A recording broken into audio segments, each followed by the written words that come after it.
ये आकाशवाणी रायपुर है। छत्तीसगढ़ी समाचार बुलेटिन के संग अनुरिमा शर्मा की जय जोहार। अब सुनो आज के प्रमुख समाचार। राज्य सरकार भारतीय प्रशासनिक सेवा के 41 और भारतीय पुलिस सेवा के 20 जिन अधिकारी मन के प्रभार में करिस फेरबदल। भारतीय जनता पार्टी वक्फ संशोधन अधिनियम ला लेके आज ले शुरू करिस राष्ट्रीय स्तर में वक्फ सुधार जन जागरण अभियान। और नारायणपुर जिला में 9 लाख रुपया के इनामी 5 जिन माओवादी मन करिस आत्मसमर्पण। अब समाचार विस्तार ले। राज्य सरकार भारतीय प्रशासनिक सेवा के 41 जिन अधिकारी मन के ट्रांसफर करे है। एमा 11 ठिन जिला के कलेक्टर घलो शामिल है। सामान्य प्रशासन विभाग डहार ले निकले आदेश मुताबिक संजय अग्रवाल ला बिलासपुर, दिव्या उमेश मिश्रा ला बालोद, इंद्रजीत चंद्रवाल ला खैरागढ़ छुईगदान गंडई, कुंदन कुमार ला मुंगेली, नुपुर राशि पन्ना ला कोंडागांव, संजय कन्नौजेला सारंगगढ़ बिलाईगढ़, भगवान उइकेला गरियाबंद, मयंक चतुर्वेदी ला रायगढ़, कुणाल दुंदावत ला दंतेवाड़ा, जन्मेजय महोबेला जांजगीर चांपा और सर्वेश्वर नरेंद्र भूरेला राजनांदगांव के कलेक्टर नियुक्त करेगे है। एक संगे टोपेश्वर वर्मा ला बिलासपुर राजस्व मंडल के अध्यक्ष, जनक प्रसाद पाठक ला वन विभाग के विशेष सचिव और शिखा राजपूत तिवारी ला चिकित्सा शिक्षा के संगे आयुष विभाग के आयुक्त बनाए गए हैं। उन्हें किरण कौशल ला मार्कफेड के संग नागरिक आपूर्ति निगम के प्रबंध संचालक और डॉक्टर प्रियंका शुक्ला ला राष्ट्रीय ग्रामीण स्वास्थ्य मिशन के प्रबंध संचालक के अतिरिक्त जिम्मेदारी सौंपे गए है। ऐसने अवनीश सरन, सुनील कुमार जैन, केडी कुंजाम, कार्तिकेय गोयल, सारांश मित्तर, पदुम सिंह एल्मा, रमेश कुमार शर्मा, धर्मेश साहू समेत अन्य अधिकारी मन के प्रभार में घलो बदलाव करेगे है। राज्य सरकार भारतीय पुलिस सेवा के 20 जिन अधिकारी मन के प्रभार में फेरबदल करे है। छत्तीसगढ़ पुलिस हाउसिंग कारपोरेशन के प्रबंध संचालक पवन देव ला आगामी आदेश तक एक कारपोरेशन के अध्यक्ष घलो बनाए गए है। उन्हें सरगुजा रेंज के पुलिस महानिरीक्षक अंकित कुमार गर्ग ला नवा रायपुर स्थित पुलिस मुख्यालय में SIB के पुलिस महानिरीक्षक के जिम्मेदारी दे गई है। ऐसने ध्रुव गुप्ता ला पुलिस महानिरीक्षक CID, दीपक कुमार झा ला सरगुजा रेंज के IG, अभिषेक सांडिल ला राजनांदगांव के पुलिस महानिरीक्षक, बालाजी राव ला पुलिस मुख्यालय में IG कानून व्यवस्था और विशेष शाखा, अजात शत्रु बहादुर सिंह ला गुप्त वार्ता और विशेष शाखा के पुलिस उप महानिरीक्षक, विवेक शुक्ला ला अतिरिक्त पुलिस महानिरीक्षक CID, राजेश कुमार अग्रवाल ला सरगुजा के पुलिस अधीक्षक और विजय अग्रवाल ला दुर्ग के पुलिस अधीक्षक बनाए गए हैं। एक संगे जितेंद्र शुक्ला, भावना गुप्ता, सूरज सिंह, त्रिलोक बंसल, लक्ष्य शर्मा, अंजनी वार्सने, पुष्कर शर्मा, योगेश कुमार पटेल, SR भगत और विजय पांडे के प्रभार में घलो बदलाव करे गए है। भारतीय जनता पार्टी वक्फ संशोधन अधिनियम के फायदा बारे में लोगन मन ला जागरूक करे बर आज ले राष्ट्रीय स्तर में वक्फ सुधार जन जागरण अभियान के शुरुआत करे है। ये अभियान 5 मई तक चलही। ये अभियान के चलत भाजपा नेता और कार्यकर्ता मन मुस्लिम समुदाय बीच जाही और ओमन ला संशोधित अधिनियम बारे में जागरूक करही। एखर पहली भाजपा अध्यक्ष जगत प्रकाश नड्डा विपक्षी दलवन पर वोट बैंक के राजनीति करे और संशोधित कानून के प्रावधान बारे में मुस्लिम समुदाय ला गुमराह करे के आरोप लगाए रही।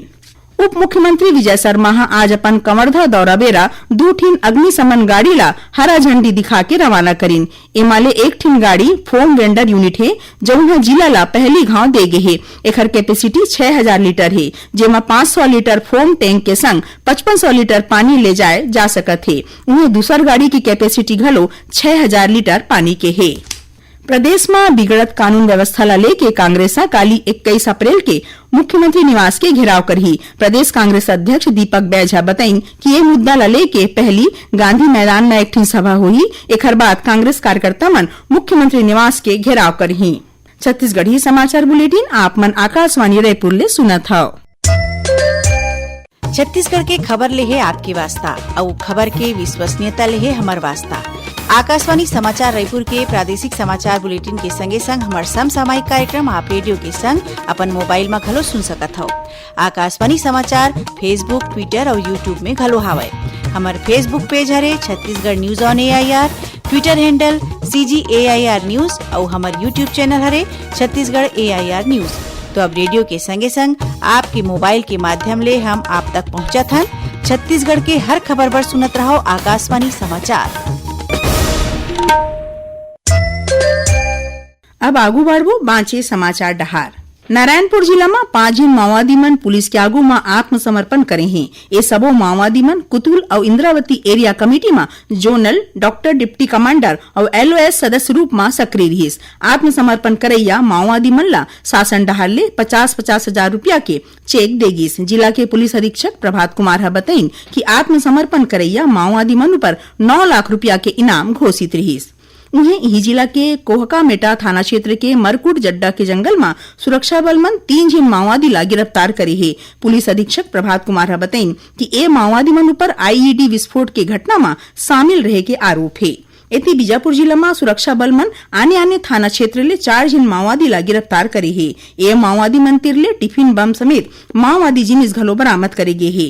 पुलिस के मुताबिक डिस्ट्रिक्ट रिजर्व गार्ड DRG और बस्तर फाइटर्स के संग्रह टीम जांगला थाना क्षेत्र में सर्चिंग पर निकले रहीस, तभी माटवाड़ा और कुपमेटा के जंगल ले 4 जन माओवादी ला गिरफ्तार करेगीस। मुंगेली जिला के लोरमी विकासखंड के 28 ठीन सरकारी स्कूल मन में स्मार्ट क्लास रूम शुरू करेगे है। उप मुख्यमंत्री अरुण साव काली बैगा कापा शासकीय उच्चतर माध्यमिक विद्यालय में राखे गए कार्यक्रम में सबो स्मार्ट क्लासरूम के शुभारंभ करीन। ओमन स्मार्ट क्लासरूम में पढ़ना और पढ़ाना एकर सहूलियत ला देखीन और एकर बर राखे गए तकनीकी उपकरण ला सहरइन। HDFC बैंक और ARO फाउंडेशन के सहयोग ले स्कूल मन में ए स्मार्ट क्लासरूम बनाए गए है। ए मौका में उप मुख्यमंत्री श्री साव कहन कि स्मार्ट क्लासरूम ले लइका मन के पढ़ाई में रुचि के संगे संग सीखे के क्षमता घलो बाढ़ी। एकर जरिया ले ओमन अपन विषय मन ला और सुग्घर ढंग ले समझ सकी। मुख्यमंत्री विष्णुदेव साय और गुजरात के राज्यपाल आचार्य देवव्रत आज रायपुर में महर्षि दयानंद सरस्वती के 200वां जयंती और आर्य समाज के 150वां स्थापना बछर के मौका में राखे गए धर्म रक्षा महायज्ञ और वैदिक सनातन संस्कृति सम्मेलन में शामिल हुई। ये मौका में श्री साय और आचार्य देवव्रत छत्तीसगढ़ प्रांतीय आर्य प्रतिनिधि सभा डहार ले तैयार किताब चुनौतियों का चिंतन एकर विमोचन करीन। सभा में बोलत मुख्यमंत्री हकीन कि आर्य समाज डहार ले सल्लग देश सेवा, धर्म, संस्कृति के रक्षा और जन जागरण के काम करे जाते। ओमन यहू कहन कि आर्य समाज महर्षि दयानंद के विचार ला आगू लेगत संस्कार और शिक्षा असन पुण्य वाले काम करत थे। उन्हें गुजरात के राज्यपाल हकीन कि महर्षि दयानंद सरस्वती के जीवन मूल्य और विचार मन ला अपनाए ले शारीरिक, मानसिक और सामाजिक उन्नति के संकल्प पूरा होही। ईस्टर के पर्व आज जम्मो दुनिया में हंसी खुशी के संग मनाए जाते। ये माने जाते कि गुड फ्राइडे में ईसा मसीह ला सूली में चढ़ाए जाए के बाद आज एक दिन उनकर पुनर्जन्म होई रहीस। ए मौका में छत्तीसगढ़ के सबो गिरजा घर मन में बिहनिया छले श्रद्धालु मन के रेम लगे रहीस। यहाँ विशेष प्रार्थना सभा घलो राखे गे रहीस। राष्ट्रपति द्रौपदी मुर्मू और उपराष्ट्रपति जगदीप धनखड़ लोगन मन ला ईस्टर के शुभकामना दीन है। राजधानी रायपुर के बुढ़ेश्वर मंदिर में आज ले 3 दिन के चित्रकला कार्यशाला राखे जाते। संस्कार भारती डहार ले राखे गए ए वर्कशॉप के विषय लोक माता अहिल्याबाई होलकर के जीवन ले जुड़े घटना मन रही। एमा प्रदेश भर के चित्रकार मन अपन कला ला दिखाही। आखिर में प्रमुख समाचार एक घाव फेर। राज्य सरकार भारतीय प्रशासनिक सेवा के 41 और भारतीय पुलिस सेवा के 20 जन अधिकारी मन के प्रभार में करिस फेरबदल। भारतीय जनता पार्टी वक्फ संशोधन अधिनियम ल लेके आज ले शुरू करिस राष्ट्रीय स्तर में वक्फ सुधार जनजागरण अभियान। और नारायणपुर जिला में 9 लाख रुपया के इनामी 5 जन माओवादी मन करिस आत्मसमर्पण। एकरे संग छत्तीसगढ़ी समाचार बुलेटिन यहीं सिरावत है। जय जोहार।